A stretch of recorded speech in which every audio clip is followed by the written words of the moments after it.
Oi, pessoal, tudo bem? Estamos aqui com nossa nova aula, né? Estamos falando hoje de solidariedade passiva, que é o capítulo 7.2. A gente já começou a falar de solidariedade de uma forma geral e da solidariedade ativa no capítulo anterior, na aula anterior, e vamos agora desenvolver este tema, que é a solidariedade passiva, nesta aula que antecede o feriado de Páscoa, né? A turma do direito não vai ter aula ao vivo essa semana, porque vai ser Sexta-feira da Paixão. Entretanto, eu vou disponibilizar para as duas turmas essa aula gravada e a aula ao vivo de Timóteo, que vai acontecer quarta à noite, vai ser disponibilizada para as duas turmas também. Posteriormente, vai ter um momento ao vivo com a turma de Patinga, em que vocês vão poder tirar as dúvidas deste conteúdo em tempo real. Bom, como a gente disse na aula passada, continuamos em quarentena, né? A gente vai pedindo a vocês para que se protejam. Quem não pode deixar de trabalhar, se proteja para sair às ruas, tome todos os cuidados recomendados pela OMS, pelas autoridades de saúde. Tá? Quem pode ficar em casa e trabalhar de casa, faça isso, protegendo sua família da forma que puder. E vamos continuar falando do nosso assunto. Bom, só lembrando, solidariedade, né? Obrigação solidária, pressupõe multiplicidade de credores ou de devedores. Quando há multiplicidade de credores, a gente fala de solidariedade ativa, que não é tão comum. Quando há multiplicidade de devedores, a gente fala de solidariedade passiva, que, pelo contrário, já é muito comum, talvez seja o tipo de obrigação mais utilizado no nosso direito. A forma de garantir uma dívida mais utilizada atualmente. E, de qualquer forma, a característica comum é que todo credor tem direito a receber a dívida toda e direito de cobrar o devedor comum pela dívida toda. E no caso da solidariedade passiva, todo devedor pode ser demandado pela totalidade da dívida. Quem paga toda a dívida tem direito de regresso contra os demais devedores. O credor que recebe, o co-credor que recebe toda a dívida na solidariedade ativa, tem a obrigação de repassar aos demais credores a parte deles na dívida. Só um alerta. Eu estou gravando isso aqui no momento em que o comércio está aberto, né? Passa muito carro aqui. De vez em quando vai aparecer um som de motor, uma moto acelerando ou uma buzina, e aí vocês relevem isso. Se a gente for tentar gravar somente quando não tiver barulho, eu vou ter que trabalhar de madrugada, e aí não é saudável nem para mim, nem para vocês, porque vai acabar prejudicando a qualidade da aula, né? Então a gente tenta agir da forma que dá para agir. Vamos falar então do conceito e das características da solidariedade passiva. Tá? Primeiro, falando que a solidariedade passiva consiste na concorrência de dois ou mais devedores, e cada um desses devedores vai ter o dever de prestar a dívida toda, ou seja, cada um deles tem a responsabilidade de pagar a dívida toda. Lembra que quando a gente foi falar de débito e responsabilidade, que a gente separou a obrigação em Schuldhaftung, da forma que os alemães fazem, a gente disse que débito é diferente de responsabilidade. Esse é um dos exemplos. Né? Se tem 3 ou 4 devedores solidários, é óbvio que cada um deles tem um débito correspondente a uma quota à parte. Entretanto, a responsabilidade de cada um deles é de pagar a integralidade da dívida. Ok? Então, esse é um dos exemplos de solidariedade passiva em que há a separação entre débito e responsabilidade. Washington de Barros Monteiro diz que a modalidade solidariedade passiva é um predicado externo que cinge a obrigação, que se amarra à obrigação de uma forma que qualquer um dos devedores que estiverem concorrendo vai poder ser exigido de qualquer um, né, desses devedores a dívida toda. O credor tem esse poder de exigir de um ou de alguns ou de todos o total da dívida. É uma garantia muito preciosa para os direitos obrigacionais. Ela é muito frequente e muito normal de ser colocada nas obrigações ou por forma legal, né, quando a lei prevê, ou mais ainda, pela vontade das partes, através do contrato, porque a garantia de que com a insolvência de um dos devedores você ainda conseguirá receber a totalidade da dívida de outro desses devedores é muito preciosa para os credores, ok? Ela não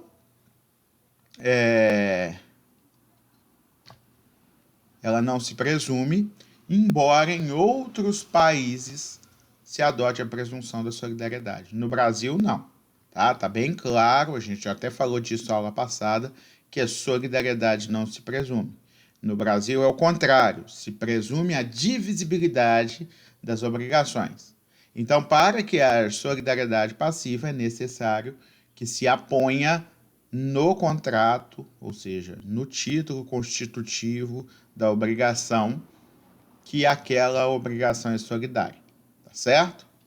A gente já viu também na solidariedade, na aula passada, que não tem uma palavra sacramental.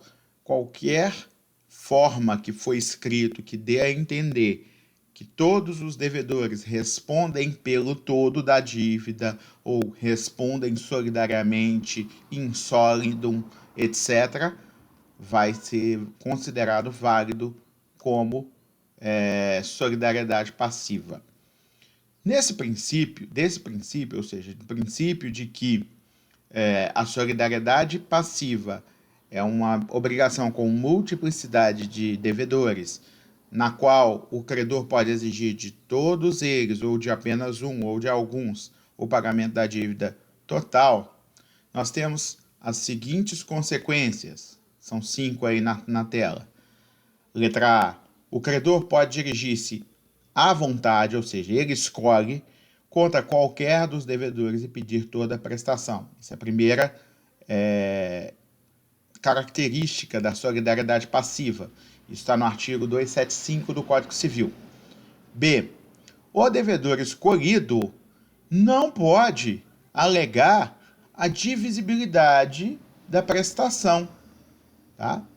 Ou seja, ele não pode pretender pagar somente a sua cota ou pedir que sejam convencidos, né, os co-obrigados a pagar junto com ele. Quem escolhe quem vai ser demandado é o credor. O devedor não pode pedir para que os outros sejam também acionados. Tá? Então, essa é a letra B. A letra C diz que uma vez conseguida de um só toda a prestação, isso libera todos os outros co-devedores perante o credor. Significa que a partir do momento em que um paga a dívida toda, o credor é excluído da relação obrigacional, termina aquela obrigação solidária e surge uma nova obrigação em que aquele que pagou a dívida vai ter direito de cobrar dos seus devedores, dos seus co-devedores, co-obrigados. A letra D fala justamente isso, tá?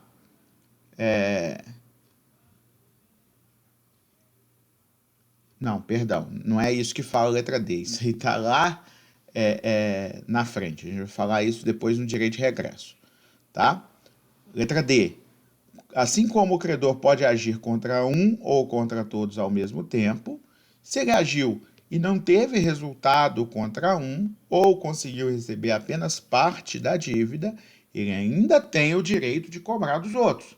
Imagine que ele achou que um dos devedores tivesse dinheiro para pagar a dívida toda e entrou só contra ele porque ele era o mais fácil de localizar, era a pessoa contra a qual ele tinha mais possibilidades de agir e conseguiu receber apenas 80% da dívida desta pessoa. Ele pode cobrar os demais, os outros credores, pelo valor remanescente, tá? Até a completa execução da prestação. E letra E, se a prestação se tornar impossível por culpa ou durante a mora de um ou de vários devedores, as consequências do fato culposo vão recair sobre o seu autor, mas também não vão libertar os outros coobrigados solidariamente. Isso quer dizer o quê? Que as perdas e danos resultantes de culpa pela impossibilidade da prestação são oponíveis apenas contra os culpados ou os culpados dentre os devedores. Então, a indenização pela perdas e danos, quem vai pagar é só quem teve culpa. Entretanto, todos os devedores continuarão responsáveis solidários pelo montante da prestação, ok? Então, quando uma prestação se resolve em perdas e danos, você tem a possibilidade de converter o valor da prestação em dinheiro devidamente corrigido. Esse valor é o valor principal. Este valor e os juros relativos a este valor são oponíveis solidariamente a todos. Agora, se tiver uma indenização que também se adere às perdas e danos, mas uma indenização pelos danos morais ou materiais causados ao credor pela demora ou pela perda ou pela impossibilidade do objeto principal da prestação, isso da indenização vai caber somente ao devedor culpado, tá? Então, a gente divide o valor a ser pago em dois. O primeiro é o valor da prestação. Esse responde todos. O segundo é a indenização pelo atraso ou pela perda do objeto principal ou por qualquer coisa quando tem culpa. Esse, todos vão responder por ele, tá certo? Lembrando que se a prestação se trata, por exemplo, de uma compra e venda, tendo o credor pagado a parte dele, tá? É exigível o valor da prestação dos devedores. Se o credor nada pagou, aí somente a indenização pela perda do objeto. Não vai ser obrigado o devedor a pagar, a entregar algo para um devedor que não pagou a parte dele. A gente já falou isso na aula anterior, tá? Mas a gente precisa considerar, por exemplo, uma situação concreta em que um credor transferiu uma casa para vários co-devedores solidários, e esses co-devedores se obrigaram a transferir um carro, por exemplo. Se perde o carro, tendo a casa sido transferida, tem que pagar o equivalente ao carro em dinheiro, ok? Porque aí houve a contraprestação por parte do credor. Então, vimos algumas características da obrigação solidária e agora vamos continuar falando da obrigação solidária passiva, né? Para que a gente entenda mais esse instituto. Se a gente encara essa questão sob um aspecto interno, a gente encontra vários devedores e uns desses devedores são responsáveis para com os outros. As obrigações de cada um são individuais e autônomas, a gente sabe disso, a gente já estudou isso, né, que há multiplicidade de vínculos nas relações obrigacionais solidárias. Entretanto, embora haja esta solidariedade com multiplicidade de vínculos, não são obrigações separadas essa multiplicidade de vínculos. São vários vínculos existentes dentro de uma obrigação solidária única, né? São entrelaçados entre si numa relação unitária que existe em virtude da solidariedade.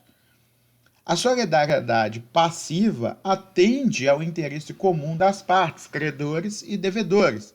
Oferece ao credor uma vantagem, que é desobrigado de uma ação coletiva, podendo ele receber individualmente apenas, pode entrar contra qualquer um dos devedores, se quiser, podendo entrar também contra todos, mas ele pode escolher isso, e ele salva o credor de uma eventual insolvência de um dos devedores. Isso significa que se um dos devedores não puder pagar, quem perde com isso não é o credor, porque os outros poderão ser demandados pela totalidade da dívida. Também facilita a vida dos devedores, né? Por quê? Primeiro, toda vez que você oferece uma garantia a mais para um credor, este credor costuma mais facilmente conceder crédito a você. Tem muita gente que não vai conseguir o dinheiro que precisa emprestado, não vai conseguir fazer determinado negócio se não oferecer esse tipo de garantia, que é a posição de várias pessoas como devedores solidários. Então, facilita o crédito dos devedores, porque essa garantia é muito forte. Quanto maior a garantia, menores são os juros, maiores são as possibilidades de conseguir o empréstimo e assim sucessivamente. Então, não há de se considerar que a obrigação solidária passiva ela só melhora a vida dos credores, não. Ela também melhora a dos devedores, porque ela torna o adimplemento da obrigação mais crível, torna mais fácil para o credor acreditar que vai receber o total da dívida, podendo então emprestar mais valores com juros talvez menores. Tá certo? Bom, não é normal, tá? Não é afeito às obrigações de fazer personalíssimas a solidariedade, ok? Só se admite solidariedade nas obrigações de fazer fungíveis. Por quê? Todas as vezes que você verifica que uma obrigação de fazer é personalíssima, significa que os atributos pessoais do devedor foram considerados e só ele pode cumprir a obrigação. Se só ele pode cumprir a obrigação, você afasta a possibilidade de multiplicidade de devedores, ou seja, só uma pessoa pode cumprir, não há por que você ter multiplicidade de devedores e não dá para você encaixar a solidariedade na obrigação de fazer personalíssima, que é aquela que é infungível, somente um devedor pode cumprir. Mas nas obrigações de fazer fungíveis, podem várias pessoas, de forma solidária, assumir a condição de codevedores de uma solidariedade passiva, tá certo? Bom, as duas formas previstas para a estipulação da solidariedade, que, como eu disse, não se presume, são a convenção, tá? Que vai ser o contrato, né? Estabelecido por acordo de vontades, a solidariedade passiva, ou previsão legal. Nós temos aqui nesse slide alguns exemplos de previsão legal de solidariedade passiva. A letra A está no artigo 942, parágrafo único, que diz que entre autores, coautores e pessoas designadas no artigo 932, que são pais, tutores, empregadores, etc., vão ser solidariamente responsáveis pelos atos ilícitos que praticaram em conjunto. No caso dos pais, tutores e empregadores, serão solidariamente responsáveis com os seus filhos, tutelados ou empregados. Tá? Então aí você estabelece solidariedade passiva pela prática de ato ilícito quando há mais de um coautor desse ato ilícito. Essas pessoas que foram coautoras do ato ilícito serão solidariamente responsáveis pela reparação do dano. A letra B fala do artigo 154 do Código Civil, que diz que entre o terceiro autor da coação e a parte a quem ela aproveita, se a conhecia, né? Imaginem que uma pessoa que não seja aquele que se deu bem coagiu a outra a participar de um negócio que lhe seja prejudicial. A coação invalida o negócio jurídico, torna o negócio jurídico anulável, tá?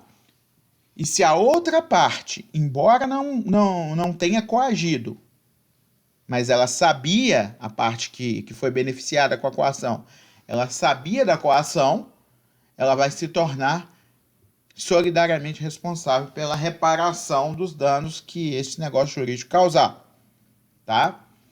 No artigo 585, a letra C, terceira hipótese de existência de solidariedade passiva imposta pela lei, diz que serão solidariamente responsáveis as pessoas que forem simultaneamente comodatárias da mesma coisa para com o comodante.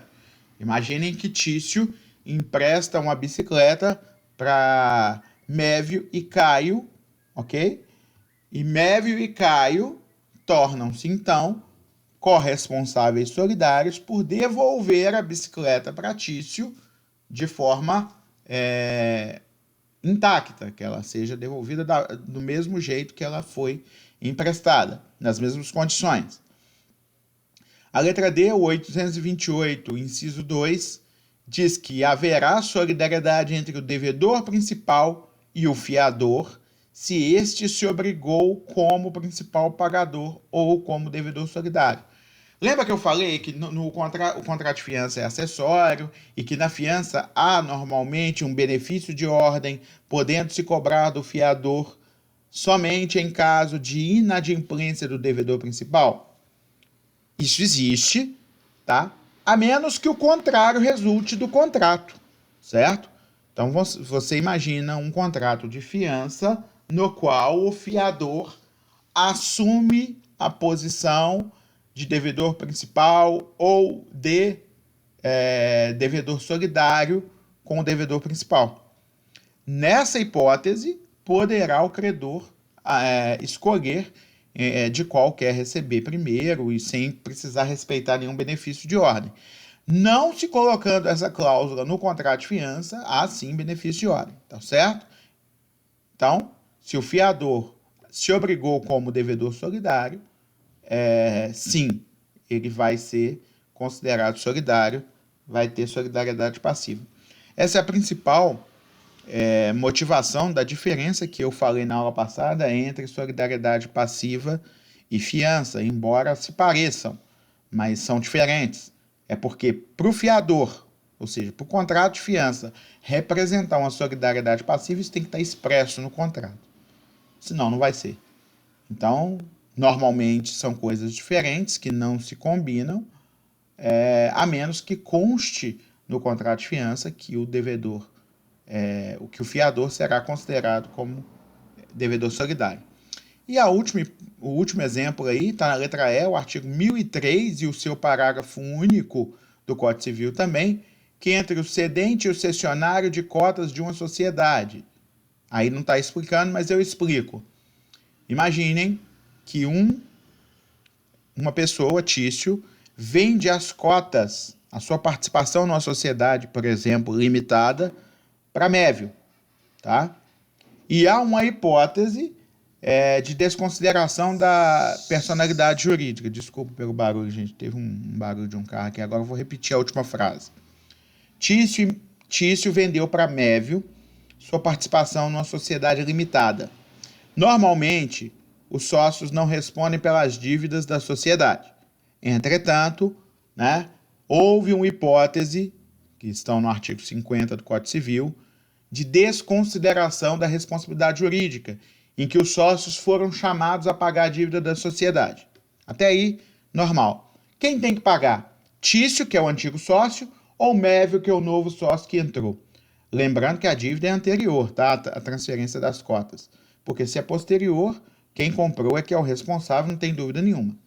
Mas a dívida anterior deveria ter sido paga por Tício e não foi. E Mévio agora é o sócio atual. Tício responde pelo prazo legal, tá? Solidariamente com Mévio pelo pagamento das dívidas que os sócios foram obrigados a pagar, tá? Isso é para evitar, o ordenamento atua dessa forma para evitar uma transferência de cotas para proteger um sócio inadimplente responder com seu patrimônio nos casos de desconsideração da personalidade jurídica que constam no artigo 50 do Código Civil. Tudo bem? Ditos esses exemplos, vamos seguir adiante, continuando com a nossa aula. A solidariedade passiva dá alguns direitos ao credor. Vamos ler o artigo 275. O credor tem direito de exigir e receber de um ou de alguns dos devedores, parcial ou totalmente, a dívida comum. Se o pagamento tiver sido parcial, todos os demais devedores continuam obrigados solidariamente pelo resto. Parágrafo único. Não importará a renúncia da solidariedade à propositura de ação pelo credor contra um ou alguns dos devedores. Então, vamos lá. Primeiro, dizendo que o devedor tem direito de receber de um, de alguns ou de todos, se ele desejar assim, propondo a ação contra um, algum ou todos, tá? O fato dele receber parcialmente deste um torna os demais solidariamente responsáveis ao remanescente, então eles não se desoneram da parte que não foi paga. O valor pago desonera todos os codevedores até a importância paga. Então vamos supor, Tício, Meve e Caio são codevedores solidários, Tibúrcio é o credor. Tibúrcio entra na justiça contra Tício para receber a dívida comum, que é de Tício, Meve e Caio. Tício paga 70% da dívida. Todos os codevedores estão exonerados perante o credor desses 70%, podendo ele exigir os 30% que sobraram de qualquer um dos três ou dos três em conjunto, tá? A propositura da ação contra apenas um ou alguns devedores solidários, não importa em renúncia da solidariedade contra os demais. Isso é óbvio, né? Se ele pode escolher contra quem cobrar e subsiste para ele o direito de cobrar de todos os outros solidariamente, o fato de escolher entrar contra apenas um, que é uma faculdade sua, não faz extinguir a solidariedade entre os demais, podendo ele, inclusive, posteriormente, cobrar dos outros se não conseguiu receber tudo de um só. Tudo bem? Havendo pagamento integral por parte de um ou de alguns dos devedores, extingue-se a obrigação solidária contra todos, tá? Passando esses codevedores a serem obrigados apenas a restituir aquele que pagou no importante das suas cotas da dívida. Então, a partir do momento em que o credor recebeu a totalidade da dívida, ele não tem mais como exigir nada de ninguém.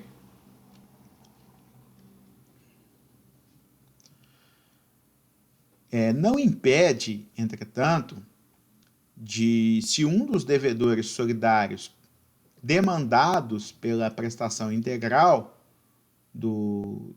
pelo todo da obrigação, tendo o credor optado por não processar os demais, isso não impede que esse devedor demandado chame os outros ao processo. O chamamento ao processo é o instituto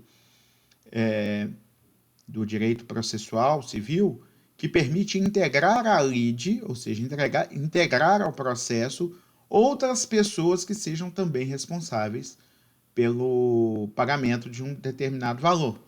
Então, em vez daquela pessoa pagar sozinho, ele chama outras pessoas igualmente responsáveis para que essas pessoas arquem juntamente com ele com o pagamento da dívida, ok?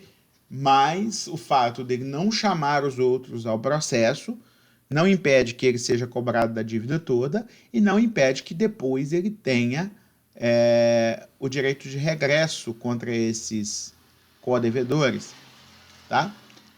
A questão dele poder chamar os outros ao processo é simplesmente integrar essas outras pessoas à lide para que ele já tenha uma sentença para poder executar contra eles o direito de regresso depois, sem que ser necessário uma nova ação de conhecimento para tentar receber deles, tá? Vamos falar agora dos efeitos da morte de um dos devedores solidários. O artigo 276 fala: se um dos devedores solidários falecer deixando herdeiros, nenhum desses herdeiros será obrigado a pagar senão a cota que corresponder ao seu quinhão hereditário, salvo se a obrigação for indivisível, mas todos reunidos serão considerados como um devedor solidário em relação aos demais devedores.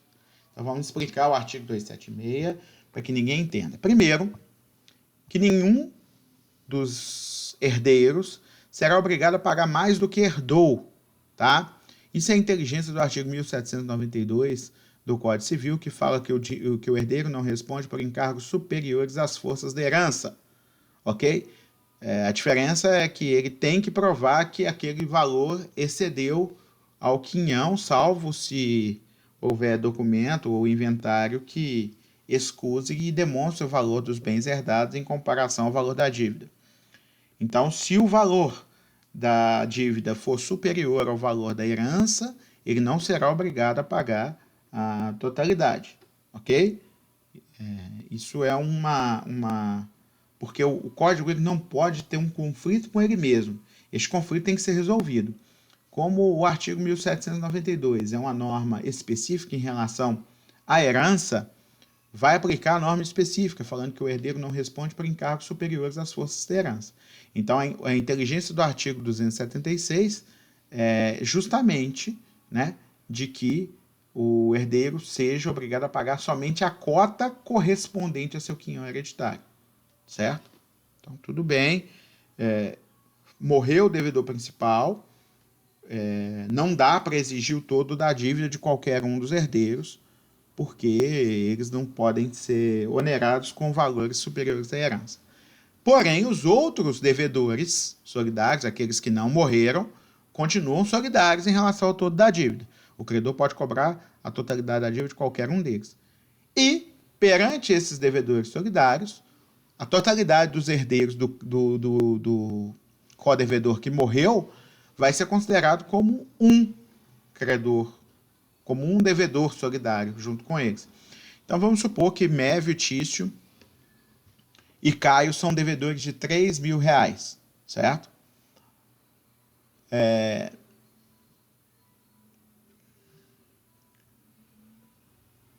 Mévio e Caio sobreviveram. Tício faleceu. Os herdeiros de Tício são João e Maria, tá? Tício deixou R$1.000 depositado no banco que vão passar para João e Maria. Cada um, João ou Maria, vão ser responsáveis por apenas R$500 da dívida. Não pode cobrar os R$1.000, os R$3.000 nem de João nem de Maria, certo? Porque eles herdaram somente 500. Mas Mévio e Caio podem ainda ser obrigados a pagar a totalidade do débito, que é R$3.000, ok? E a outra parte do artigo, que é o final do artigo, todos reunidos, ou seja, João e Maria reunidos, serão considerados como a pessoa de Tício, perante os outros devedores. Isso significa, vamos supor que Caio pagou os R$3.000, ele vai ter direito de cobrar R$1.000 de Mévio, que é co-devedor, e depois também vai ter direito de cobrar os R$1.000 de João e Maria juntos, tá? E não somente R$1.000 de João ou R$1.000 de Maria. Cada um só pode ser obrigado ao que herdou. Tudo bem? O Lacerda de Almeida fala o seguinte a respeito desses artigos que a gente falou. Falecendo um dos devedores solidários, a obrigação, obedecendo a um princípio geral, divide-se de pleno direito entre os herdeiros. Ou seja, embora solidária, em se tratando de herdeiros, ela se torna divisível para que cada co-herdeiro seja responsável apenas pelo valor que corresponde ao seu quinhão hereditário. Em virtude desse princípio, ficam os herdeiros do devedor solidário na posição entre si de devedores simples, né? Ou simplesmente conjuntos, pro parte. Todavia, pelo fato de passar a herdeiros a condição da dívida, não se transmuta, são eles coletivamente considerados, em relação aos co-devedores originários, como um devedor solidário. Foi exatamente aquilo que eu expliquei no exemplo no slide anterior. Perante os outros devedores, eles continuam representando como se fosse um devedor solidário tendo que ressarcir quem pagar o todo da dívida com o valor da cota-parte do Tício, que foi o que deixou a herança para eles. Relações entre os codevedores solidários e o credor. Primeiro, as consequências do pagamento parcial e da remissão. O pagamento parcial feito isso é o artigo 277, tá? O pagamento parcial feito por um dos devedores e a remissão por ele obtida não aproveitam aos outros devedores, senão até a concorrência da quantia paga ou relevada. Então vamos lá. Pagamento parcial, tá? Tício, Meve e Caio são devedores solidários. Tibúrcio é o credor. Valor da dívida, R$3.000. Mesmo exemplo, tá? Vamos lá, que Tício foi cobrado pela totalidade da dívida, mas não tinha R$3.000 para pagar. Pagou 1.000. Tudo bem? Os outros devedores continuam devedores solidários em relação aos outros 2.000, certo? Inclusive Tício, tá? Porque ele era obrigado à dívida toda. Se ele posteriormente aparecer com os 2.000, ele poderá ser cobrado do todo. Até aí tudo bem, né? A remissão parcial é quando há algum perdão de parte da dívida. Vamos supor que Tício casou com a filha de Tibúrcio e virou para ele e falou: sogro, presente de casamento, você podia perdoar aquela dívida. Sim, eu perdoo somente a sua parte, porque eu não vou perdoar a dívida dos outros. Perdoo somente a sua parte, os R$1.000 que você deveria pagar. Ok? Como Tibúrcio é o credor, ele ainda pode cobrar dos outros dois os 2.000 que sobrou. E os outros dois são desonerados apenas do pagamento da parte de Tício. E a remissão não aproveita a eles, o que significa que, pagando totalmente a dívida Mévio, que seria obrigado a pagar os R$2.000 que sobrava, ele não vai poder cobrar de Tício porque ele foi perdoado no importe que ele devia. Ele vai ter como receber somente de Tibúrcio. Artigo 388, a remissão concedida a um dos codevedores extingue a dívida na parte a ele correspondente, de modo que, ainda reservando o credor a solidariedade contra os outros, já lhes não pode cobrar o débito sem dedução da parte remitida. Foi exatamente o exemplo que eu dei. Está no artigo 388 do Código Civil. Tibúrcio é credor de Tício, Meve e Caio, valor da dívida R$3.000, e há solidariedade passiva entre os três. Antes do casamento de Tício com a filha de Tibúrcio, havia 3 devedores solidários, dos quais Tício poderia cobrar o total da dívida de R$3.000. Só que com o casamento, Tibúrcio vai e perdoa Tício expressamente da parte deles. Essa parte está extinta e ele não pode vir a cobrar dos outros devedores a parte de Tício mais, ok? Vai ter que cobrar somente os R$2.000. Ficou entendido? Da mesma forma que não aproveita os outros devedores esta remissão parcial. Então não significa que os 2.000 que sobravam vai ser dividido entre os 3, vai ser dividido entre os 2 que sobraram. O pagamento parcial naturalmente reduz o crédito. Isso é óbvio, né? Se uma vez pago parte da dívida, o credor ainda pudesse cobrar o todo dela, ele estaria se enriquecendo indevidamente, tá? Então, o credor só pode cobrar daquele que pagou ou dos outros devedores o saldo remanescente. Isso é óbvio, tá? E a redução da prestação afeta a relação entre credor e devedores, diminuindo o valor da dívida. Ok? A remissão ou perdão pessoal não extingue a solidariedade em relação aos codevedores, acarretando tão somente a redução da dívida, em proporção ao valor remitido. Só que pensem comigo, se você perdoou a totalidade da cota-parte de um dos devedores, não faz sentido este codevedor continuar obrigado a pagar a parte dos outros, se ele já quitou o integral dele. Tudo bem? Então, quando o devedor é perdoado, totalmente da sua parte, ele não pode ser obrigado a nada mais, certo?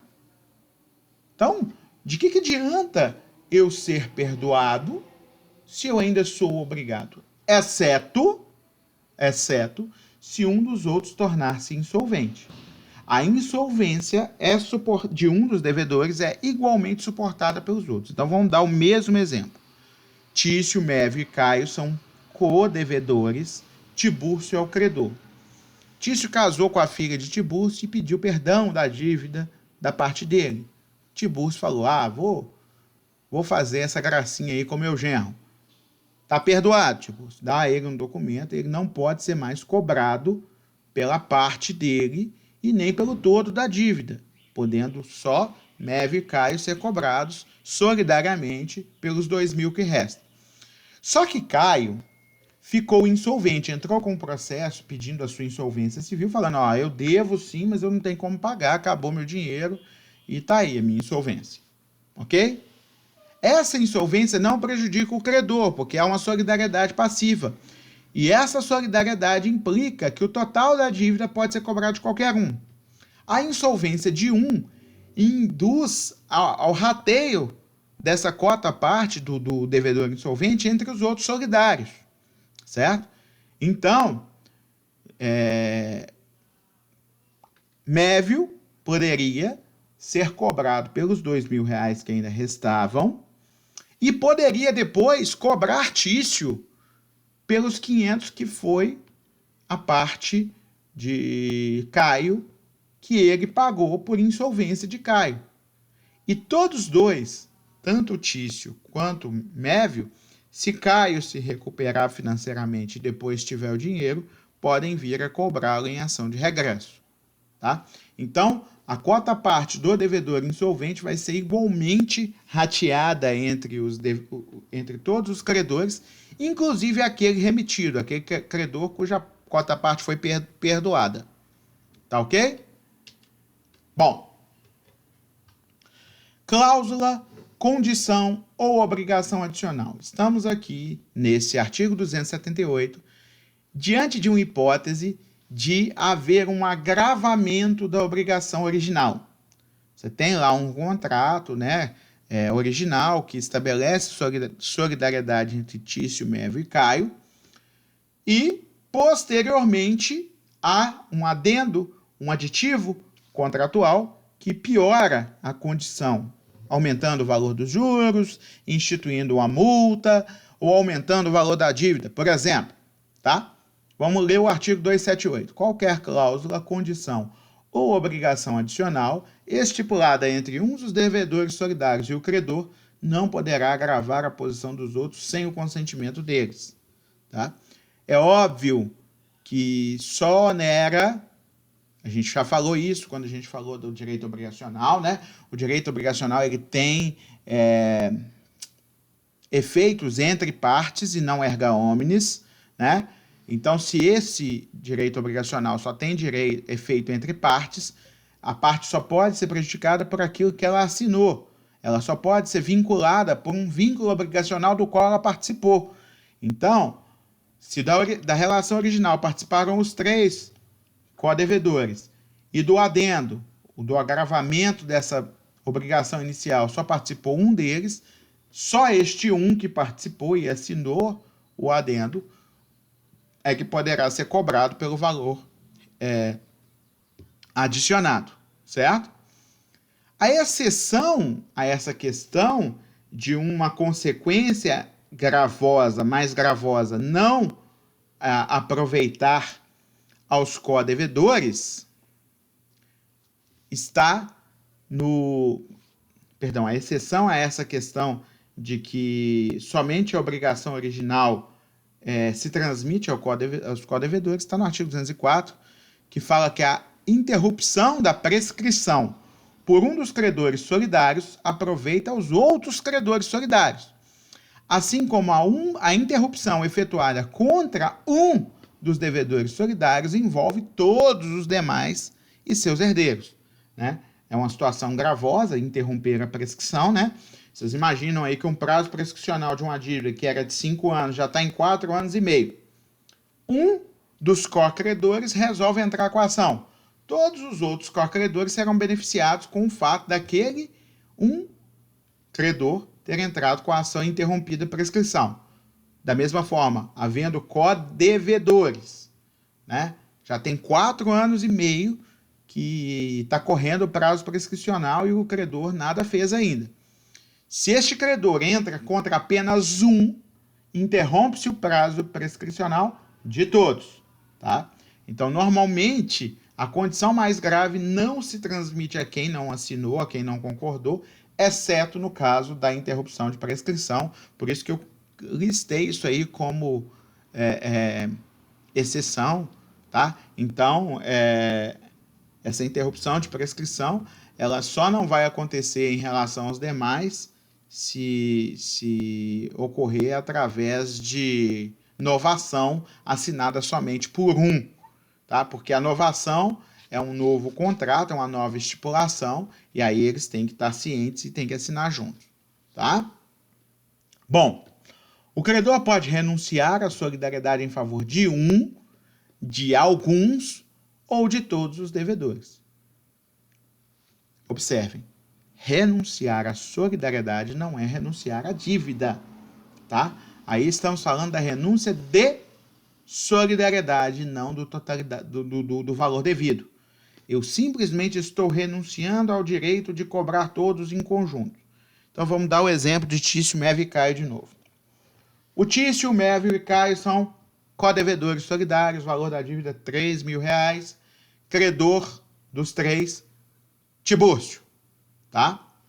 Tibúrcio vira para Tício e fala: a partir de hoje eu renuncio, isso feito documentalmente, à solidariedade em relação a Tício.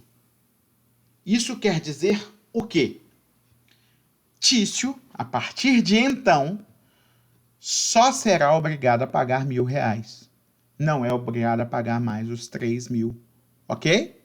Então, Tício só pode ser demandado por Tibúrcio pela cobrança, pelo pagamento dos R$1.000 que ele deve, porque a solidariedade em relação a Tício foi renunciada. Ao passo que Mévio e Caio continuam devedores solidários. De quanto? De quanto? Considerando que a obrigação de Tício foi separada da obrigação de Mévio e Caio, não existe mais solidariedade, o credor só vai poder cobrar de Mévio e Caio a totalidade do restante do débito, que é R$2.000. Então, o credor Tibúrcio pode cobrar de Mévio o pagamento de 2.000 ou de Caio o pagamento de 2.000. E os 1.000 de Tício? Bom, não renunciou à solidariedade em relação a ele? Só um instante. Pronto. Não renunciou à solidariedade em relação a ele? Se renunciou, cortou, separou a parte do... Ai, vontade de espirrar. Passou. Se vier de novo, eu espirro. Cortou a solidariedade em relação a eles. Tendo cortado, não subsiste a obrigação dos demais pagarem a parte dele que foi separada. Tá certo? Se a renúncia for efetivada em prol de todos os co-obrigados, ela denomina-se absoluta. E aí, nesse caso, não vai haver solidariedade mais nenhuma de nenhum dos co-credores. Então, vamos supor que tem uma dívida da qual são co-devedores solidários Tício, Mévio e Caio, o valor da dívida é 3.000, Tibúrcio é o credor que tem solidariedade passiva aí dos três. Ele renuncia absolutamente a toda a solidariedade. Renunciando à solidariedade, tornou-se divisível a obrigação e ele vai poder cobrar de cada um dos co-devedores somente a cota parte deles, ou seja, somente R$1.000.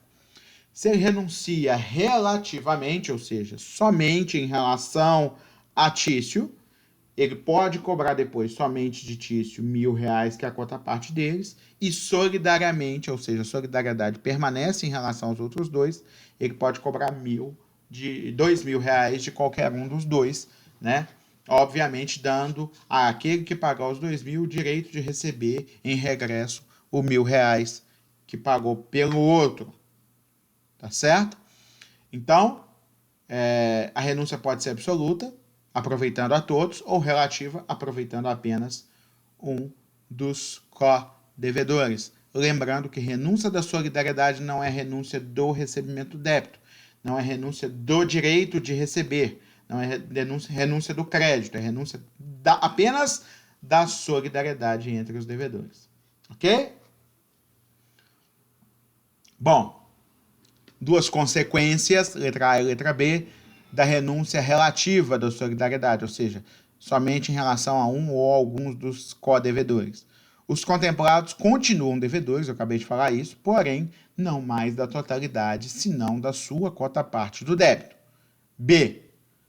Suportam na sua parte a insolvência de seus ex-co-devedores. Se um dos co-devedores foi beneficiado por renúncia relativa da solidariedade, que é o caso do exemplo que a gente falou, Tício, Meve e Caio. Né? O credor Tibúrcio renunciou à solidariedade em relação a Tício. Tício só é obrigado a pagar 1.000. Beleza, até aí tudo bem. Caio tornou-se insolvente e não pagou nada. Não tem como pagar nada. Mévio pagou os 2.000. Ele pode sim cobrar os R$ 500 da parte de Tício relativa à insolvência do Mévio. Tá certo? Então, haverá obrigação de pagar a cota parte relativa a ele da insolvência de um do ex-co-devedor. Então, porque senão Mévio seria excessivamente prejudicado pela insolvência de Caio e Tício seria beneficiado. Isso não é admissível. Bom, o artigo 283 fala o seguinte: o devedor que satisfez a dívida por inteiro tem direito a exigir de cada um dos co-devedores a sua cota, dividindo-se igualmente por todos a cota do insolvente, se houver algum insolvente, presumindo-se iguais no débito as partes de todos os co-devedores. Esse artigo tem 3 coisas. Primeiro, direito de regresso, que quem pagar a dívida toda tem direito de receber dos co-devedores. Segunda parte, se houver algum devedor insolvente, essa parte dele vai ser arcada, né, onerar igualmente a todos os outros. Tá? E terceiro, não havendo estipulação diferente, ou seja, não havendo prova em contrário, presume-se que cada um dos demais são devedores de uma parcela igual da dívida. Por exemplo, Tício, Meve e Caio, devedores de R$ 3.000, certo? Não havendo estipulação de que um dos dois deve mais do que o outro, um dos três deve mais do que o outro, presume-se que cada um vai dever R$ 1.000 da dívida. Dever. Pode ser responsável por pagar os 3.000, a gente já falou isso. Obrigação é solidária. Pagando os 3.000, vai ter direito de cobrar 1.000 de cada um dos outros. Isso é o que se presume, tá? Mas se há entre eles um contrato, né, relativo a esta dívida, em que diz que a obrigação de Caio é de apenas R$ 500, cada um dos outros sendo obrigado a 1.250, isso vale entre eles no momento de se repartir, ou seja, de se partilhar a responsabilidade de cada um pelo pagamento integral da dívida entre eles. O credor continua podendo cobrar tudo de cada um por causa da solidariedade. Tá? Também presume-se que cada um deles tenha que pagar igualmente o valor da cota-parte do devedor insolvente. Então, se Caio ficou insolvente, os R$ 1.000 que seriam responsabilidade dele serão arcados depois por Tício e por Mévio igualmente. Impossibilidade da prestação. 279. Desculpa os barulhos de carro, tá, gente? Já expliquei o porquê. Artigo 279, impossibilitando a prestação por culpa de um dos devedores solidários, subsiste para todos o encargo de pagar o equivalente, mas pelas perdas e danos só responde o culpado. Então vamos analisar de forma analítica, né, separando as partes no artigo 279. Se a prestação se torna impossível por culpa de um ou alguns dos devedores solidários, continua havendo a solidariedade em relação ao valor equivalente à prestação. Tá? Então, prestação solidária continua sendo obrigação dos três. Mas pelas perdas e danos só responde o culpado. Então, se a culpa foi exclusiva de um dos devedores, a indenização que vai acrescer ao valor da coisa, arcado por eles, só vai responder o culpado. Tá? É o que está dizendo aí o artigo 279. Em princípio, toda inadimplência se presume culposa. Né? Havendo caso fortuito ou força maior, é responsabilidade do devedor inadimplente provar que o houve. Eu não paguei, não teve como prestar a prestação principal, o objeto principal da prestação, porque ele se perdeu e não houve culpa de ninguém. Por exemplo, aqui, tá aqui a prova. Caiu um raio que matou o cavalo. Aquele velho exemplo do cavalo que foi morto por um raio. Tá?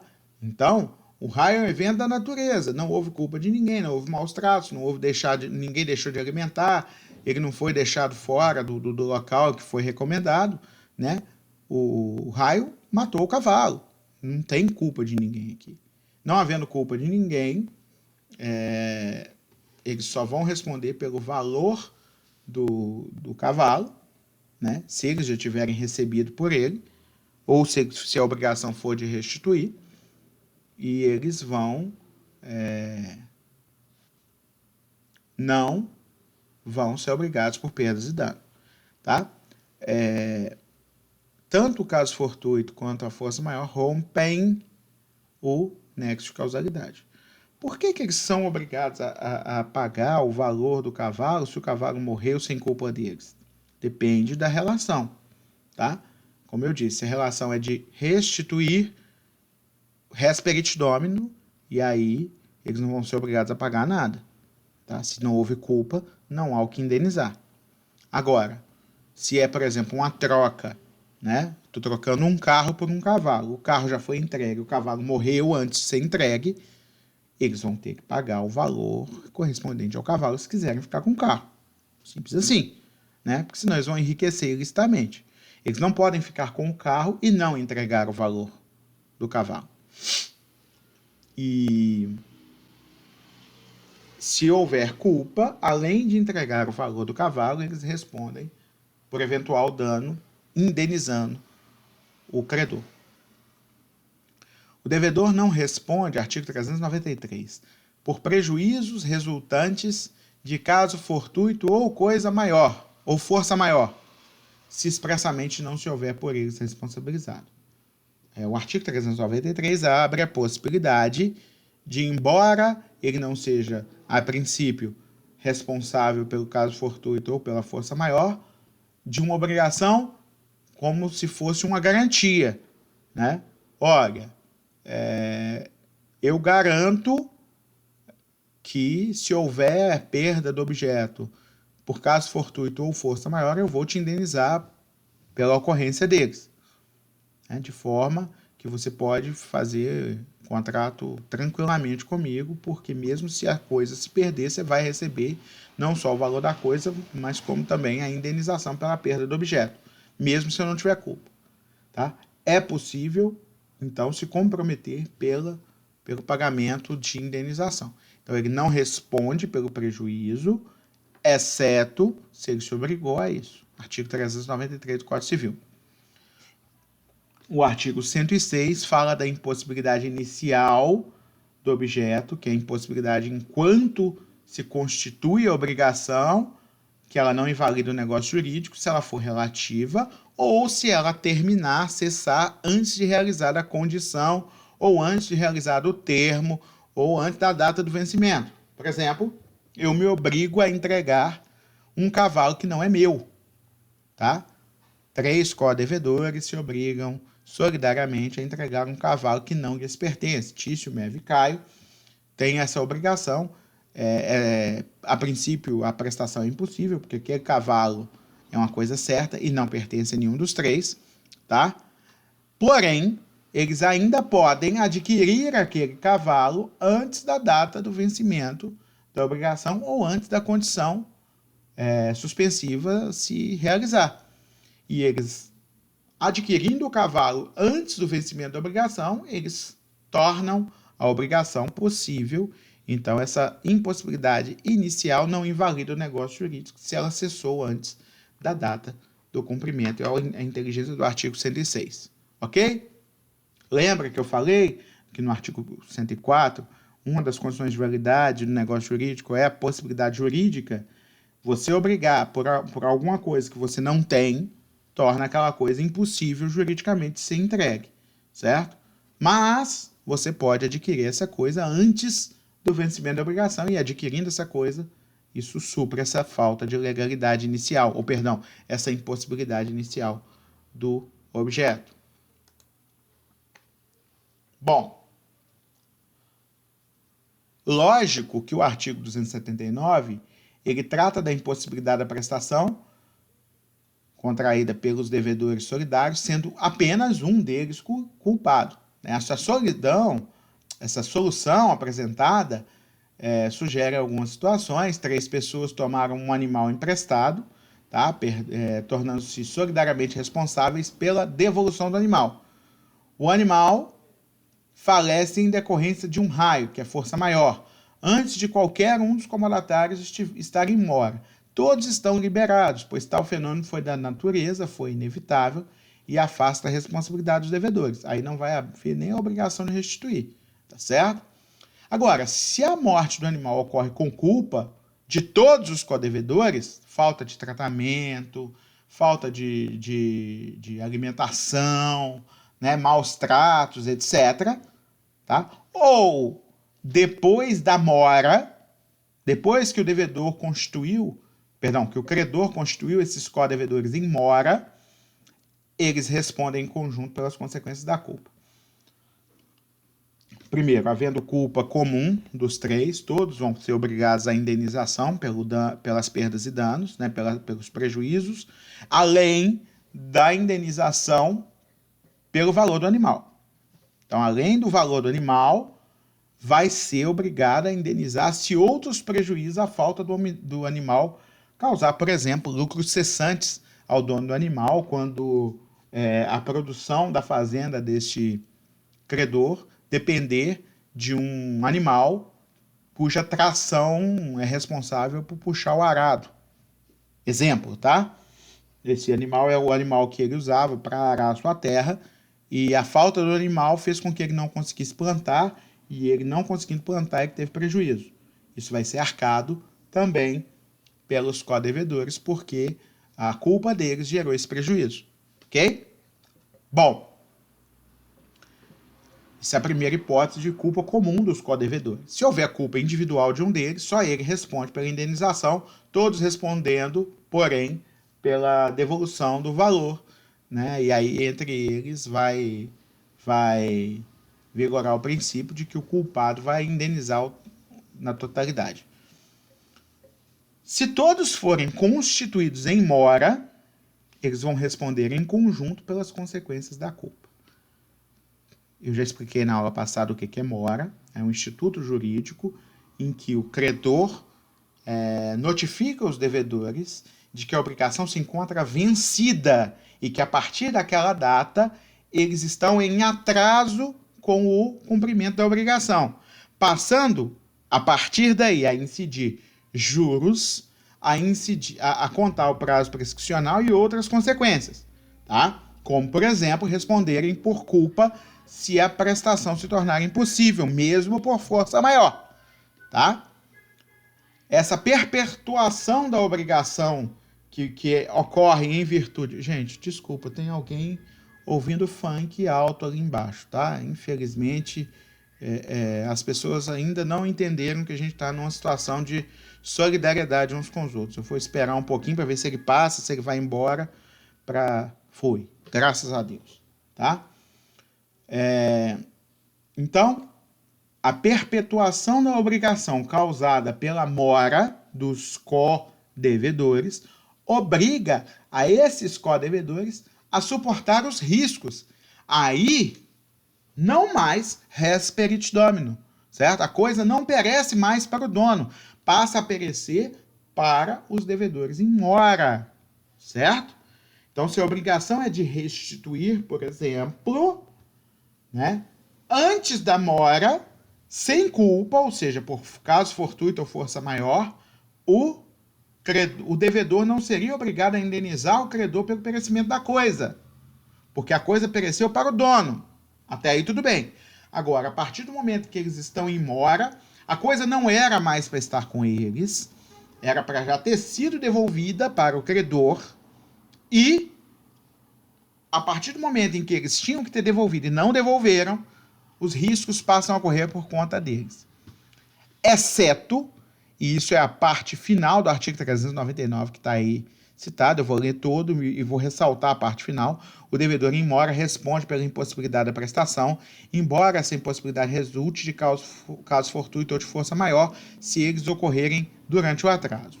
E aí agora a parte que eu queria ressaltar. Exceto, ou salvo, se provar isenção de culpa ou que o dano sobreviria ainda quando a obrigação fosse oportunamente desempenhada. A questão é,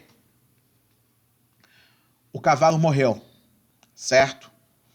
Não houve culpa dos devedores, certo? O que eles precisam provar para não ter que pagar? Por uma obrigação de restituir, tá, gente? O cavalo era de Tibúrcio, Tício, Meve e Caio estão com o cavalo emprestado. Tibúrcio constituiu em mora Tício, Meve e Caio, de forma que conclui-se que Tício, Meve e Caio já deveriam ter devolvido o cavalo e ainda não o fizeram. Estão em mora. Beleza. O cavalo morreu por um raio. Tício, Meve e Caio são obrigados a suportar os danos. Por quê? O cavalo estava na propriedade de Tício, Meve e Caio. O raio caiu ali. Se eles já tivessem devolvido o cavalo, ou seja, se eles não tivessem em mora, o cavalo não teria morrido. Certo? Agora vamos supor que o cavalo morreu de um câncer. Tá? É uma moléstia que não tinha tratamento. Esse cavalo iria morrer mesmo se tivesse sido devolvido. Se Tício, Meve e Caio conseguem provar, é o que diz a parte final do artigo 399, que esse cavalo teria morrido de qualquer jeito, certo? Ou seja, eles conseguem comprovar para o juiz, olha, tudo bem, a gente estava em mora, a gente responde por juros, a gente responde por, né, pela questão, pelos acessórios da obrigação, né? Porém, pelo valor do cavalo, não, porque o cavalo ele teria morrido independentemente de estar com a gente ou não, porque esse cavalo tinha uma doença que não era tratável e queria morrer de qualquer jeito, mesmo se estivesse com Tibúrcio. Nessa hipótese, eles não são obrigados, porque senão bastaria a Tibúrcio emprestar um cavalo que está condenado à morte e constituir em mora os seus co-devedores para lucrar o valor de um cavalo. E, como a gente sabe, o nosso ordenamento ele não privilegia o enriquecimento sem causa. Vamos falar agora da responsabilidade pelos juros, que ela é diferente da responsabilidade por culpa, tá? O artigo 280, diferentemente do que o artigo 279 faz em relação à culpa, a indenização por culpa, ele não restringe somente... Tem um barulhinho no fundo, meus vizinhos estão brincando de abrir e fechar o portão da garagem, tá? Mas vamos perdoá-los. O artigo 280 diz que todos os devedores respondem pelos juros da mora, ainda que a ação tenha sido proposta somente contra um, mas o culpado responde aos outros pela obrigação acrescida. Então vamos lá entender essa história.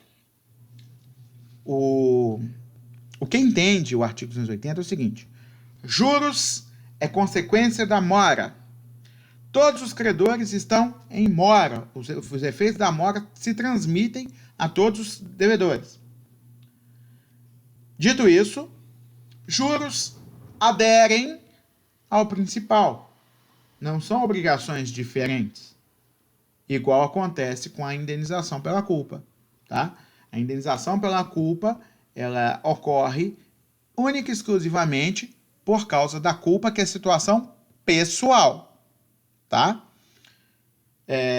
Juros são consequências da mora que se estende a todos e são consequência da obrigação principal em que todos são solidários.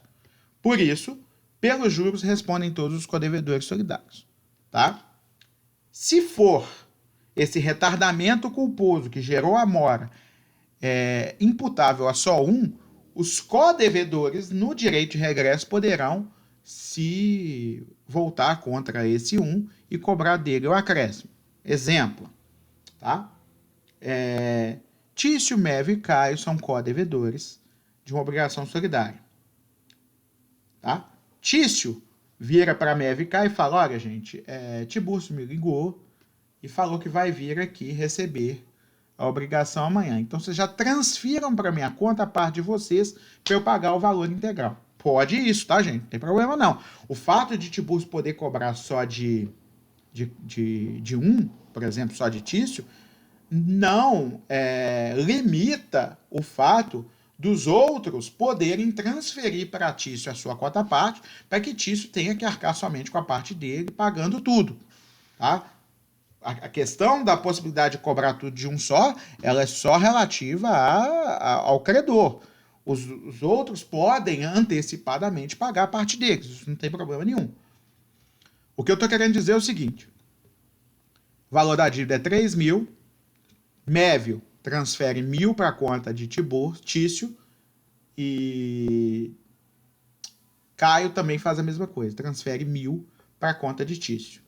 Tício tem que pegar 1.000 dele e juntar com os outros 2.000 para no dia do vencimento pagar os 3.000, porque Tiburcio já falou que vai na casa dele cobrar dele o valor integral da dívida. Até aí, tudo normal. Só que no dia do vencimento, Tício não arrumou o dinheiro. Não arrumou o dinheiro e não paga. Não tendo pago, Tiburcio vai e constitui os 3 em mora, tá? Apesar de Mévio e Caio já terem transferido a Tício o valor deles, constitui os 3 em mora e cobra juros. Tá? Vamos supor que multa, juros, deu R$300 a mais. Em vez de Mévio e Caio ficarem serem devedores de 1.100, suportando sua parte nos juros, eles continuariam devedores de 1.000 e Tício de 1.300. Porém, a responsabilidade dos 3 seria pagar a totalidade da dívida. Então, eu posso cobrar de Caio, Tiburcio, que é o nosso credor, poderia cobrar de Caio 3.300, poderia cobrar de Mévio 3.300 ou de Tício 3.300 pelo valor total da dívida com os juros consequentes da mora. Como a gente está explicando aqui no exemplo, Mévio e Caio não são não são devedores dos juros, porque o atraso se deu por culpa exclusiva de Tício. Perante o credor, todo mundo é responsável pelo valor total da dívida. Mas, entre eles, codevedores, o único culpado pelo atraso foi Tício. Então, eles podem cobrar os R$300, os R$100 que excederam de Tício. Tá? Os 150, perdão. O que eu quero dizer com isso? R$100 cada um, tá, gente? Desculpa. Mévio e Caio só vão arcar com os R$1.000 que eles já tinham que pagar. E eles não vão ser obrigados a pagar o juro também no final das contas. Embora eles tenham que pagar o valor dos juros, inclusive, para o credor, mas na partilha da obrigação entre os devedores, eles só vão ser responsáveis pelo valor principal e Tício sozinho vai arcar com os juros porque a culpa foi só dele. Tá? É bom que se diga isso, Porque o artigo, ele diz o seguinte: todos os devedores respondem pelos juros da mora, ainda que a ação tenha sido proposta somente contra um. Mas o culpado responde aos outros pela obrigação acrescida. Então, se foi pago com juros somente por culpa de um deles, que é o exemplo que eu dei, este culpado vai responder aos outros pelo tanto que eles tiveram que pagar mais. Tá certo? Então tá. Explicado. Vamos falar dos meios de defesa dos devedores. A inteligência do artigo 281 do Código.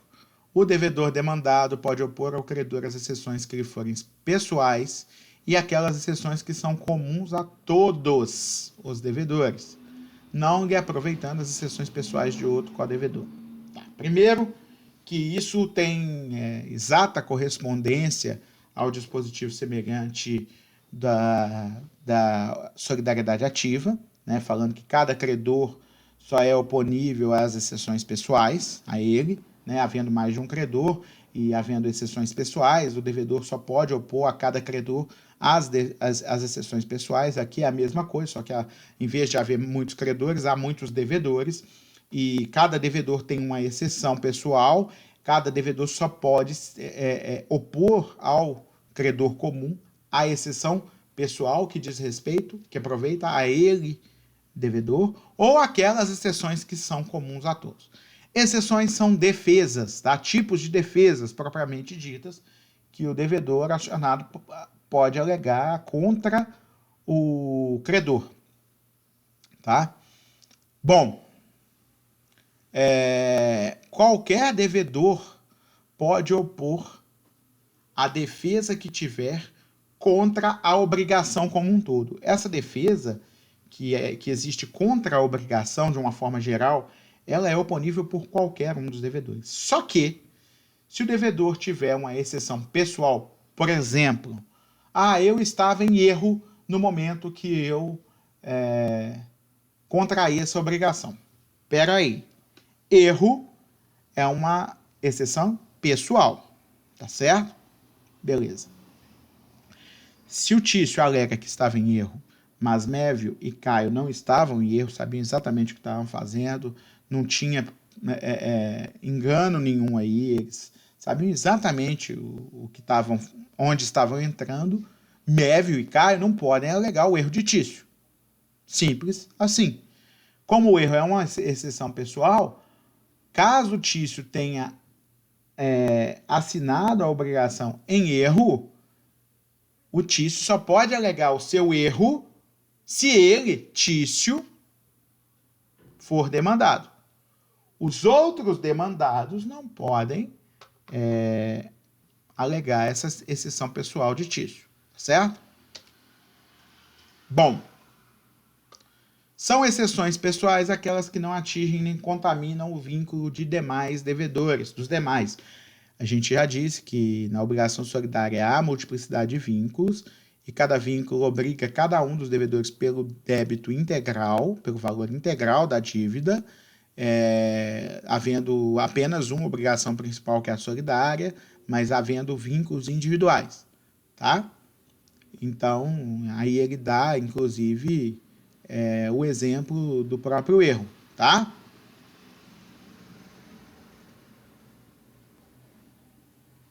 O artigo 365 fala que, operada a novação entre o credor e um dos devedores solidários, somente os bens do que contrair a nova obrigação subsistem as preferências e garantias do crédito novado.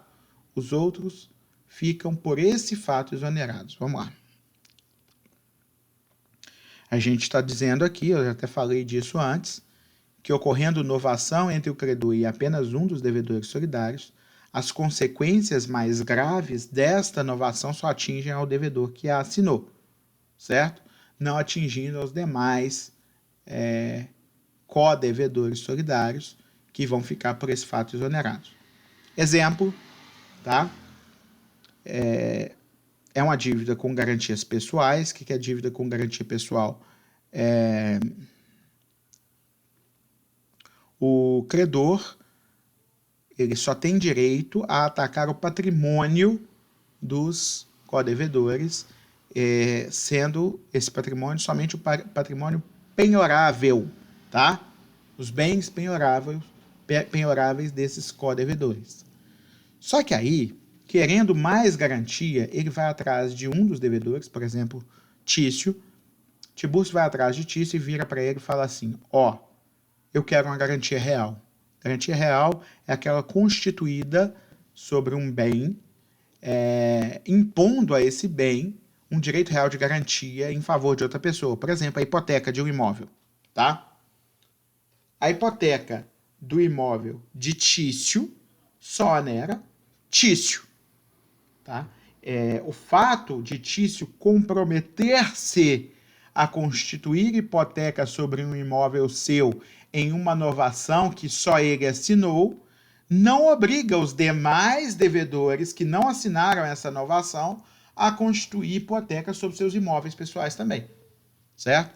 Então vamos lá. Tem um contrato original em que os três se obrigam a pagar 30 mil reais para Tibúrcio. Todos os três são devedores do todo, 30 mil reais. Só que só responde por este débito o patrimônio penhorável de cada um, tá?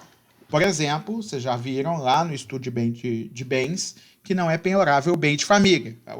É o imóvel residencial onde reside a família de cada um dos devedores. Tá? Esse imóvel está salvo da constrição legal para satisfazer a dívida. Tudo bem. Só que Tício vai lá e assina sozinho uma novação, que é uma nova obrigação, dizendo que ele reconhece a existência da dívida, tá? E que, para garantir o pagamento da dívida, ele se compromete a constituir uma hipoteca sobre seu imóvel pessoal. Tá? Então, antes, como a garantia era pessoal, nenhum dos imóveis, de nenhum dos três imóveis de família, tá? Bens de família, nenhum dos bens de família de nenhum dos três devedores seria obrigado a... seria penhorável para satisfazer a dívida. A partir do momento em que Tício se obriga a assinar, a constituir uma hipoteca sobre seu imóvel pessoal, ele vai ter que cumprir essa obrigação, constituindo hipoteca sobre seu imóvel pessoal, sua residência da sua família. Isso não vai obrigar Mévio e Caio a constituírem hipotecas sobre seus imóveis pessoais, porque eles não assinaram a novação. Tudo bem? Simples assim, tá? Então, a novação que foi assinada somente por Tício não vai onerar nem Mévio nem Caio. Isso atesta, inclusive, a multiplicidade de vínculos, né, que a gente já falou que existe na obrigação solidária, e também o fato de uma relação que foi assinada somente por um não onerar quem não participou dela.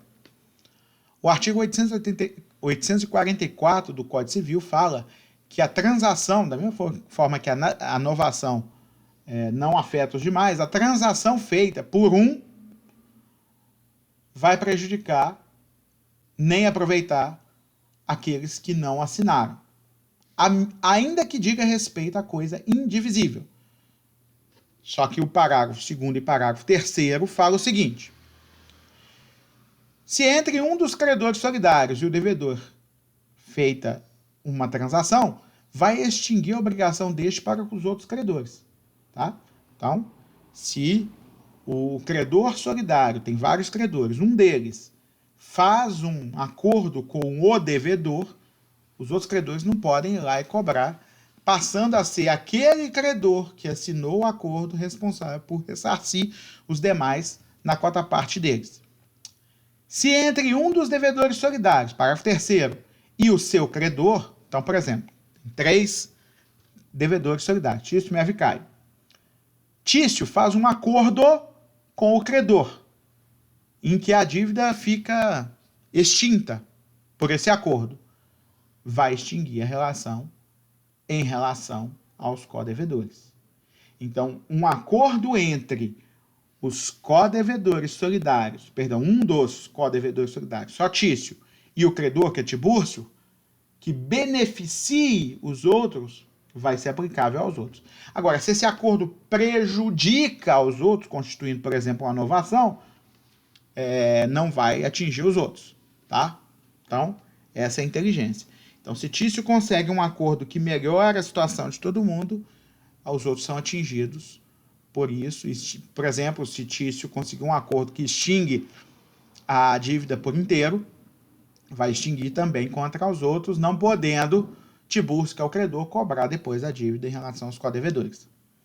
A confusão operada na pessoa do credor ou do devedor solidário só extingue a obrigação até o valor da concorrência da respectiva parte no crédito ou na dívida, subsistindo quanto ao mais a solidariedade. Primeiro, vamos explicar o que é confusão. É quando alguém torna-se credor de si mesmo, né? Por exemplo, Tício, Mévio e Caio são devedores para Tibúrcio, que é pai de Tício, tá? Tício, Mévio e Caio queriam abrir um negócio, precisavam de 30 mil reais para abrir esse negócio, nenhum deles tinha o dinheiro. Tibúrcio, pai de Tício, vai lá e empresta 30 mil para os três. Então, Tício, Mévio e Caio são devedores de Tibúrcio, que é o pai de Tício. Tudo bem. Tibúrcio morre, tendo como único herdeiro Tício. Ok? Até aí tudo ok. E aí, Tibúrcio deixa como herança uma poupancinha que sobrou para ele de 10 mil reais. Certo? Beleza. Esta poupança que abate na dívida faz com que Tibúrcio seja credor de si mesmo em 10 mil. Tudo bem, até aí tudo bem. Porém, não mais devendo todo da dívida, porque foi abatido o valor que ele herdou e que houve confusão, né? Vai subsistir a solidariedade em relação aos 20 mil que sobram. Então, na condição de herdeiro, Tício entra no lugar de Tibúrcio e passa a ser herdeiro de Mévio e Caio no restante da dívida, que são 20 mil reais. Certo? Cessando a confusão, se restabelece com todos os seus acessórios a obrigação anterior. A princípio é muito difícil entender o 384 se a gente não der um exemplo, mas dando exemplo fica fácil. Vamos supor que Tício tornou-se herdeiro de si mesmo, credor de si mesmo em virtude de um testamento. Tá? Tibúrcio era tio e não pai de Tício. Tício não seria herdeiro de Tibúrcio. Tá?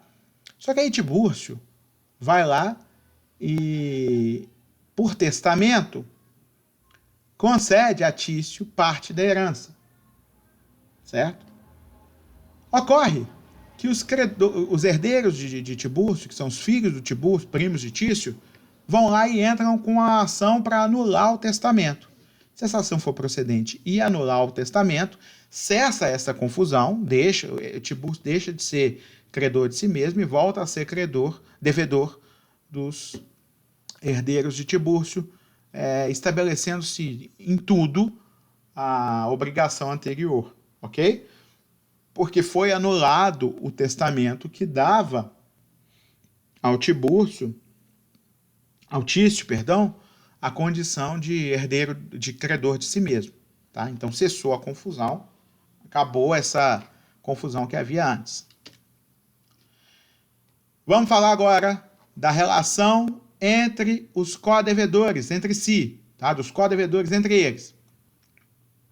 Solidariedade existe apenas nas relações entre devedores e credor, tá?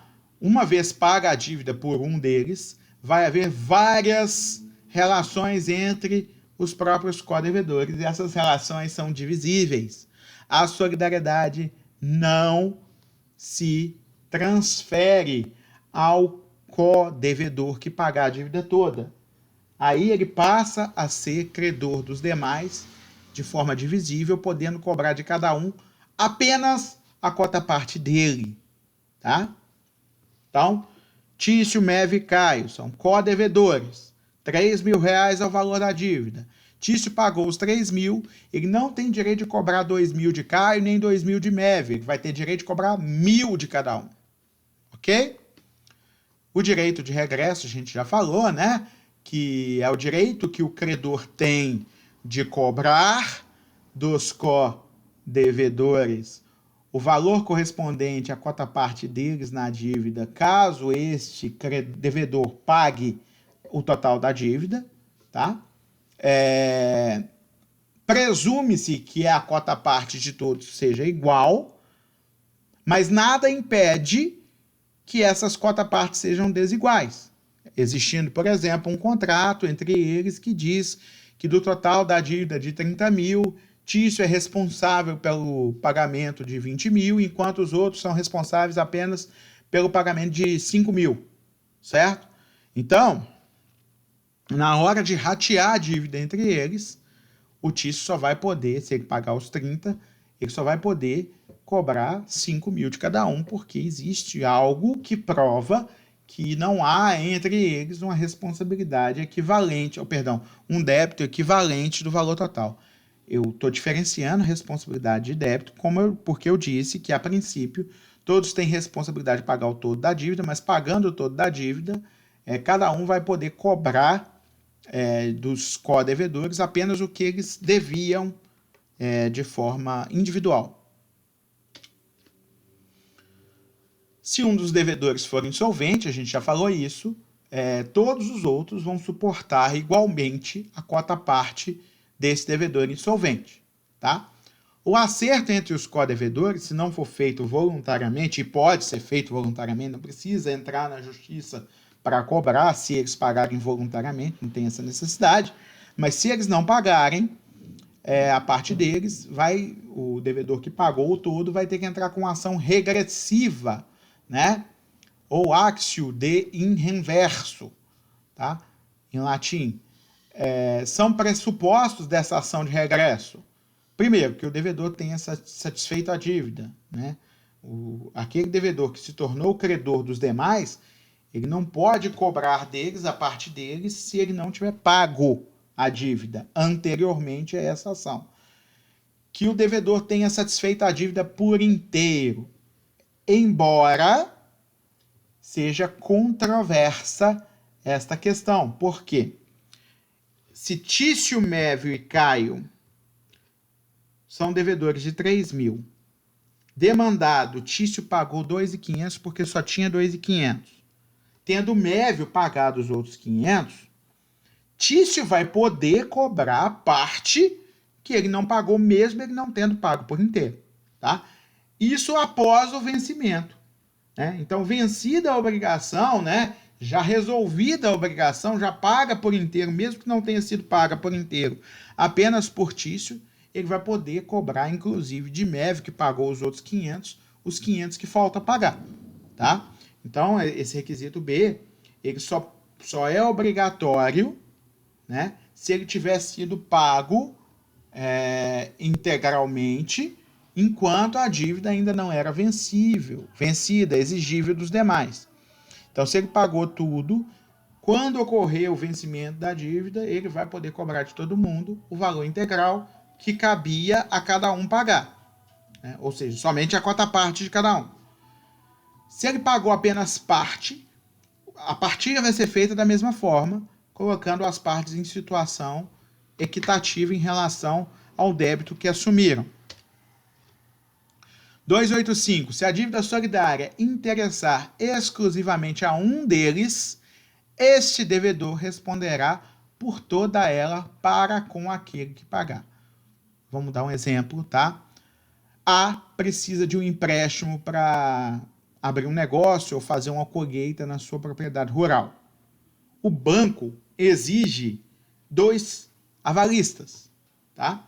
E coloca os 3 como co-devedores solidários. Então, A, B e C são co-devedores solidários, tá? De uma dívida que só interessa, só beneficia a A. B e C, embora responsáveis, não devem nada, né? Não tem o Schuld, né? Só tem o Haftung, que é a responsabilidade. Então, B e C são responsáveis por pagar o total da dívida, mas não se beneficiaram em nada com o dinheiro emprestado. Vamos supor que B seja o demandado, né, pelo banco. Para o banco, os três são iguais, não tem diferença nenhuma, pode cobrar de qualquer um dos três, porque é obrigação solidária. Mas B foi obrigado, certo? B, então, poderia cobrar de A o todo da dívida, porque A é devedor do todo, e poderia cobrar de C a metade que ele tem que assumir de responsabilidade também no débito. Porque se A não vai pagar, então o outro avalista vem cá e assume a sua parte na responsabilidade. Tá certo? Agora, nem C poderia ser cobrado do todo da dívida por B, porque C só responde perante B, embora C respondesse com o todo da dívida perante o banco, contra B, que é co-devedor, ele só é responsável pela sua cota-parte, né? E se A ficou insolvente, B e C assumem metade da bronca, cada um. Agora, A pode ser cobrado do todo, porque a dívida, no fim das contas, é toda de A. B e C só foram avalistas garantidores do pagamento, embora sejam devedores solidários. Tudo bem? Bom, insolvência de um dos co-devedores solidários, isso aí a gente já falou antes, demos uma grande quantidade de exemplos que tinha essa hipótese, né? Está no artigo 284, que a gente já leu. No caso de rateio entre co-devedores, contribuirão também os exonerados da solidariedade pelo credor pela parte que na obrigação incumbia o insolvente. Então, havendo insolvência de um, todos os outros vão assumir a cota-parte deles, inclusive aqueles que tiverem, por exemplo, sido remitidos, né, perdoados da dívida. Então, vamos dar um exemplo que esclarece isso tudo. O credor de A, B, C e D, tá? Então, nós temos A, B, C e D como devedores e um credor que não foi nomeado aí. Emprestou 360 mil solidariamente por eles, tá? Ele renunciou à solidariedade em prol do A, que é o primeiro. Este A vai lá, já que ele não é mais devedor solidário, só deve a sua cota parte, ele vai lá e paga os 90 mil que devia e fica livre do resto, da solidariedade em relação ao resto. Aí, D caiu em estado de insolvência, ficando sem dinheiro para pagar a dívida. E o B pagou o total da dívida, os 270 mil que restavam. Nesse caso, o B tem como cobrar tanto o C 120 mil, como responder por sua cota mais os 30 mil que valem a parte do que não teve dinheiro, do D, e também cobrar os 30 mil que o A tinha que ter suportado pela insolvência do D. Então, aí os 360 mil vão se dividir entre A, B e C. Como o A tinha pagado só 90, ele vai responder, além dos 90 que ele já tinha pago para o devedor, pelos 30 da insolvência de D. É óbvio que todo mundo pode cobrar de D depois, se a insolvência de D cessar. A insolvência pode ser extinta por uma ação de recuperação patrimonial, né? Aquela pessoa, por exemplo, que se declarou insolvente, ganhou na loteria. Você ganhou na loteria, agora ele tem dinheiro para pagar todas as dívidas, ele vai pedir a sua recuperação patrimonial para que a sua vida se normalize, ele não fique mais com o nome sujo perante a justiça, e aí ele vai ter que pagar todo mundo. E pagando todo mundo, o A vai ter direito a cobrar dele os 30 mil que pagou, o B vai ter direito de cobrar dele os 30 mil que pagou por ele, e o C também vai ter direito de cobrar dele os 30 mil que pagou por ele. E aí, no final das contas, cada um teria arcado com os 90 mil que originalmente eram obrigados, certo?